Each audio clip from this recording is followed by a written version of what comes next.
Petugas yang mengecek area dapur terkejut setelah mereka menemukan tubuh Neville dengan keadaan yang sudah tidak bisa dijelaskan karena kepalanya sudah ditembak 6 kali dan tubuhnya ditembak 3 kali.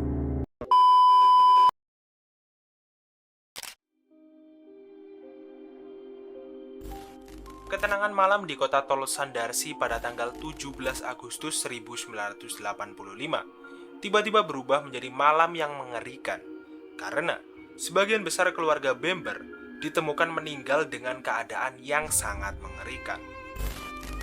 Ini adalah salah satu kasus pembunuhan yang paling mengerikan yang pernah terjadi di abad ke-20.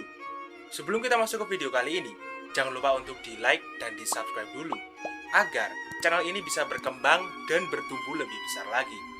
Gimana? Udah di-subscribe? Kalau udah di-subscribe, langsung aja kita masuk ke TKP. Leave the world around us.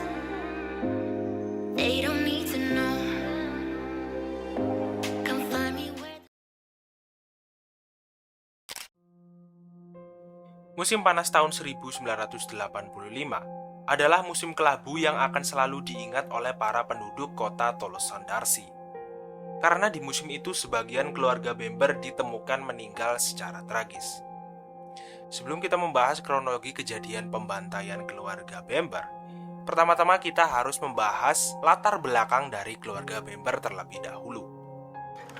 Ralph Neville Bamber lahir pada tanggal 8 Juni 1924. Dia adalah seorang petani, hakim, dan mantan pilot Angkatan Udara Kerajaan Inggris. Dia dan istrinya June menikah pada tanggal 1949, dan kemudian mereka pindah ke Georgian Whitehouse Farm di Pageland, Tolsandarsi. Setelah mereka pindah ke daerah itu, mereka kemudian mulai mendirikan usaha pertanian. Dan setelah beberapa tahun, usaha mereka berhasil sehingga Neville dan istrinya dikenal masyarakat sebagai petani kaya raya. Setiap pasangan suami istri pasti ingin memiliki anak kandung dan membangun keluarga yang bahagia. Tetapi untuk beberapa kondisi, ada pasutri yang harus merelakan keinginan tersebut karena mereka tidak bisa memiliki anak kandung. Dan hal ini juga terjadi kepada Neville dan June. Karena mereka tidak bisa memiliki anak kandung, mereka kemudian memutuskan untuk mengadopsi 2 orang bayi, yaitu Sheila Gravel dan Jeremy Bamber. Neville dan June adalah tipe orang tua yang sayang kepada anak-anaknya, di mana Sheila dan Jeremy diberikan fasilitas yang wah oleh mereka. Mungkin karena terlalu dimanja, Sheila dan Jeremy ini tumbuh menjadi pribadi yang buruk. Di mana saat Sheila masih 17 tahun, dia sudah hamil dengan pacarnya Colin Gravel. Dia juga pernah dipergoki ibunya sedang berjemur dengan keadaan telanjang bulat bersama pacarnya itu. Tentu saja, setelah melakukan hal itu, Sheila langsung disemprot sama Jane. Apalagi Jane ini adalah wanita yang religius. Dan semenjak kejadian itu, hubungan Sheila dan ibunya mulai memburuk. Di waktu ini, Sheila mengikuti beberapa kursus seperti kursus menjadi sekretaris dan hairdresser. Karirnya kemudian naik ketika dia bekerja di agensi model Lucy Clayton. Tapi sayang sekali, karirnya itu harus berakhir karena pada tahun 1977, dia hamil dan kemudian menikah dengan Collins. Kehidupan pernikahan Sheila bisa dibilang cukup sulit, karena dia terhitung beberapa kali mengalami keguguran. Setelah beberapa kali keguguran, akhirnya dia melahirkan anak kembar yang diberi nama Daniel Gravel dan Nicholas Gravel. Tapi sayangnya, pernikahan Sheila dan Colin harus berakhir setelah putra kembar mereka lahir, karena Collins kepergok selingkuh dengan wanita lain. Setelah Sheila bercerai dari suaminya, orang tuanya membelikannya sebuah flat di Morshead Mansion di kota London, dan biaya hidupnya dan kedua anaknya sebagian besar ditanggung oleh kedua orang tuanya. Mirisnya, kehidupan Sheila menjadi lebih kelam setelah bercerai dengan Collins.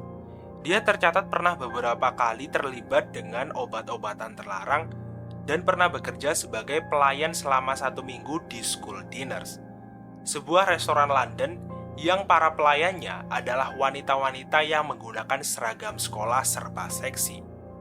Tidak hanya itu, menurut beberapa teman-temannya, Sheila juga pernah menjadi model photoshoot telanjang. Untuk keadaan mentalnya sendiri juga menjadi kacau, di mana dia didiagnosa menderita skizofrenia yang membuatnya harus dirawat di St. Andrews Hospital selama beberapa bulan. Menurut dokternya, Sheila sering mengatakan bahwa dia sering mendapatkan bisikan-bisikan dari iblis. Dan dia juga sering mengatakan hal-hal yang terkait dengan membunuh orang dan mengambil hidupnya sendiri. Masa muda dari Jeremy sendiri juga bisa dibilang tidak menyenangkan, karena dia pernah menjadi korban bullying saat dia sekolah di Gresham School.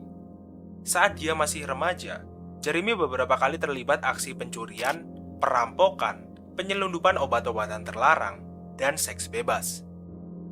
Yang lebih gernya lagi, dia melakukan hubungan seks tidak hanya dengan perempuan saja, tapi dia juga melakukannya dengan pria di waktu yang bersamaan. Setelah Jeremy lulus kuliah, dia bekerja di pertanian orang tuanya dan dia hanya digaji 170 pounds per minggu. Hubungan Jeremy dengan Sheila dan kedua orang tuanya juga tidak begitu baik. Dia seringkali iri kepada saudaranya karena menurutnya saudaranya itu lebih diperhatikan ketimbang dirinya. Dan lama-kelamaan, rasa irinya itu berubah menjadi benci. Kalau aku sih bisa paham ya perasaan dari Jeremy. Coba lihat kakaknya, dia dibelikan flat di London dan kebutuhannya sebagian besar ditanggung oleh kedua orang tuanya. Sedangkan, menurut beberapa sumber, Jeremy hanya diberi rumah yang rumahnya itu berada tidak jauh dari rumah orang tuanya. Rasa bencinya itu ditambah lagi ketika dia hanya dibayar 170 pounds per minggu ketika dia bekerja di pertanian orang tuanya. Yang menurut Jeremy, gaji segitu nggak akan cukup untuk memenuhi kebutuhan hidupnya yang hedon banget. Dari beberapa hal tentang keluarga Bemer yang udah aku jelaskan tadi, pasti kalian sudah mendapatkan gambaran tentang betapa kacaunya keluarga ini, entah dari anak-anaknya atau dari orang tuanya. Di sini juga terlihat bahwa perbedaan perlakuan yang diberikan Neville dan June kepada anak-anaknya membuat keluarga ini tidak harmonis. Mereka tidak sadar bahwa sikap pilih kasih mereka akan membuat keluarga ini mengalami tragedi yang tidak pernah mereka bayangkan. Pada tanggal 17 Agustus 1985 jam setengah 4 pagi, Jeremy Bamber yang sedang tidur bersama pacarnya Julie Mockford tiba-tiba mendapatkan telepon dari ayahnya. Di dalam telepon itu, dia mendengar ayahnya berbicara dengan nada ketakutan dan dia mengatakan dia mau megang senapan dan dia mulai menggila. Dan setelah itu, teleponnya tiba-tiba terputus. Jeremy yang panik, kemudian langsung menelepon ke kantor polisi dan dia mengatakan bahwa saudara perempuannya Sheila Creville mengamuk dan mengancam akan menembak seluruh keluarganya, termasuk kedua putranya. Setelah mendapat laporan itu, polisi kemudian langsung bergegas menuju ke kediaman Neville Bamber. Saat polisi dan Jeremy sudah sampai di rumah Neville, mereka segera menyadari bahwa mereka sudah terlambat. Ketika mereka memasuki rumah itu, bulu kuduk mereka langsung berdiri karena mereka langsung dihadapkan dengan tubuh Sheila dan ibunya yang ditemukan terbujur kaku di lantai kamar. Sheila ditemukan meninggal dengan keadaan menggenggam senapan rifle dan ada 2 luka tembakan di leher dan tenggorokannya. Sementara itu, polisi menemukan 7 luka tembakan di tubuh June yang 4 diantaranya terdapat di area kepala. Di sisi lain, petugas menemukan tubuh putra kembar Sheila yaitu Nicholas dan Daniel di tempat tidur mereka di kamar atas. Petugas yang mengecek area dapur terkejut setelah mereka menemukan tubuh Neville dengan keadaan yang sudah tidak bisa dijelaskan karena kepalanya sudah ditembak 6 kali dan tubuhnya ditembak 3 kali. Dari luka Neville yang begitu banyak, polisi kemudian menyimpulkan bahwa Neville sempat memberikan perlawanan yang sengit sebelum dirinya dieksekusi. Setelah menyaksikan kejadian yang mengerikan tersebut, polisi kemudian meminta keterangan dari Jeremy. Dan saat itu, dia memberikan keterangan yang memojokkan Sheila dan membuat seolah-olah Sheila lah yang melakukan perbuatan biadab ini kepada keluarganya sendiri. Polisi menjadi semakin yakin ketika mereka melihat riwayat hidup Sheila yang kelam, yang menurut mereka bisa menjadi motif yang kuat untuk melakukan pembunuhan. Dan akhirnya, polisi menganggap kasus kematian keluarga Bamber sebagai kasus pembunuhan massal dan penghilangan nyawa sendiri. Setelah beberapa minggu, sepupu Jeremy datang ke kantor polisi untuk menyerahkan sebuah peredam senjata api yang memiliki bercak darah yang dia temukan di dalam lemari. Polisi yang mulai merasa ada suatu hal yang tidak beres dalam kasus ini, kemudian kembali melakukan penyidikan ke rumah Neville. Dari penyelidikan itu, mereka menyimpulkan mungkin Jeremy adalah dalang di balik kasus pembantaian ini. Mereka menyimpulkan hal itu karena mereka menemukan kejanggalan dari keterangan Jeremy dan dari TKP. Contohnya, tidak ada bukti kalau ayah Jeremy menelepon pada saat kejadian. Lagi pula, dia mendapatkan luka yang sangat parah. Jadi rasanya tidak mungkin kalau dia bisa melakukan panggilan telepon. Jika dia memang bisa menelepon, kenapa tidak ada bekas darah di telepon? Polisi juga berasumsi bahwa sang penembak menggunakan peredam saat melakukan tembakan. Itulah kenapa ada bercak darah di peredam yang ditemukan di dalam lemari. Jika memang Sheila adalah penembaknya, polisi merasa itu tidak mungkin karena jangkauan tangannya tidak sampai. Dan yang terakhir, jika Sheila memang mengakhiri hidupnya sendiri, kenapa ada 2 luka tembakan di leher dan di tenggorokannya? Mereka merasa satu tembakan di tenggorokan sudah cukup untuk melenyapkan nyawa manusia. Jika ada 2 luka tembakan, berarti ada yang menembaknya lalu meletakkan senjatanya di atas tubuh Sheila agar polisi berpikir bahwa Sheila lah yang melakukan penembakan ini. Pemakaman para korban dilakukan tidak lama setelah tragedi mengerikan itu terjadi. Di pemakaman itu dihadiri banyak orang, tidak terkecuali Jeremy dan pacarnya. Ketika upacara pemakaman dilakukan, Jeremy kelihatan sangat sedih dan terpukul. Air mata tidak berhenti bercucuran dari matanya. Aksi Jeremy itu membuat para pelayat simpati kepadanya. Tapi, ekspresi dan perilaku Jeremy berubah ketika pemakaman keluarganya sudah selesai. Menurut para kerabat Jeremy, dia terlihat biasa-biasa saja bahkan cenderung senang. Perilakunya yang tiba-tiba berubah itu membuat para kerabatnya menjadi curiga kepadanya. Keinginan pihak kepolisian untuk menangkap Jeremy tidak bisa dilakukan, karena mereka tidak mempunyai bukti yang kuat.